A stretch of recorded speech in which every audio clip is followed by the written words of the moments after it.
Now to the courts. The scheduled arraignment of the suspended governor of the Central Bank of Nigeria, Godwin Emefiele, at the Federal Capital Territory High Court, Abuja, has been stalled. While Mr Emefiele was in court, the second defendant, Saadat Yaro, was absent, and this informs the decision of the court to adjourn till the 23rd of August. Judiciary correspondent Celestine Area has more. It is the second time the Department of State Services will be charging the suspended CBN governor to court. Mr Emefiele was first arraigned before Justice Nicholas Owebo of the Federal High Court, Lagos, on a 2-count charge of illegal possession of firearms, to which he pleaded not guilty. Justice Owebo had granted bail to Mr Emefiele in the sum of 20 million naira and one surety in like sum. The court ordered that Mr Emefiele should be remanded at the Ikoyi Correctional Center pending the perfection of his bail conditions. After proceedings on that day, the DSS rearrested Mr Emefiele and took him in custody despite the orders of the court. Now, he had been brought before Justice Hamza Mwazu of the FCT High Court Maitama on the 20-count charge of illegal procurement of over 98 vehicles and armored buses to the tune of 9.6 billion naira.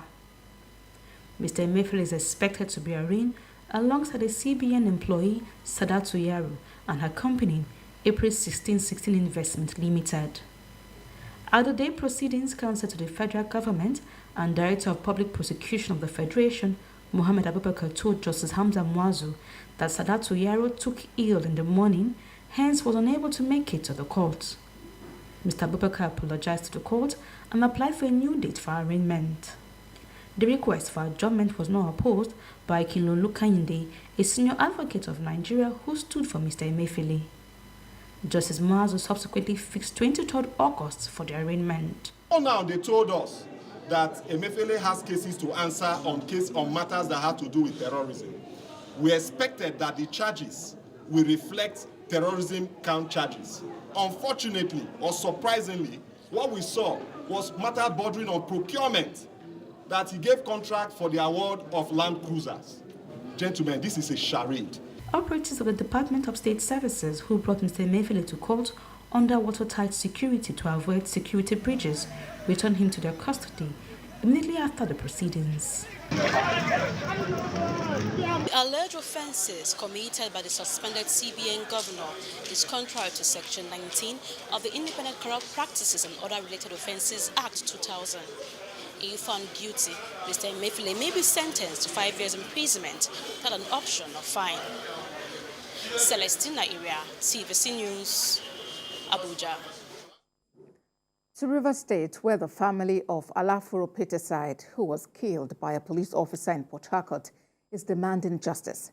The father of 3 was shot by the police officer in front of his wife and children in what was a fatal end to an outdoor family timeout. Senior correspondent Uche Okoro has details. Another day, another innocent life snuffed out by a bullet fired from the rifle of a trigger-happy police officer. 42-year-old Alafuro Peterside was spending time with his family at a restaurant in the city, but little did his wife and children know that it would be the last night they would see him alive. Eyewitnesses say there appeared to have been a robbery incident at the spot, even though there was no gunfire. When we visited the bereaved family, the victim's wife was still in shock about why the police officer attached to the location chose to open fire when normalcy had returned. Alafuro Peterside was shot in the chest and doctors were unable to save his life. As he turned to the road to leave in front of the restaurant, it was the same police officer standing in front of us with a gun. So I think in shock, whether he pressed the brake or so, I can't remember. Or this within the space of how many seconds, the man raised his gun directly at him at the windscreen and shot him through the windscreen to his chest. I think the doctor said his heart or something. So he screamed. I screamed. I opened the door. And he opened his own door. My kids were still in the car. And while I was rushing out to get help, The man walked past us, went behind and kept firing. Elekaya police station. It's been 2 weeks since the Peterside family was thrown into mourning. Amidst fears that the matter may be swept under the carpet, the police have assured that justice will be done. I've replayed this over and over and over again, and this is exactly what happened. He just shot at him for no reason. So he's a police officer supposed to be protecting citizens. So I just pray and I'm hopeful that this time around, justice, he will not just go like that. Justice is served, at least for other people that have hope, for the sake of my children.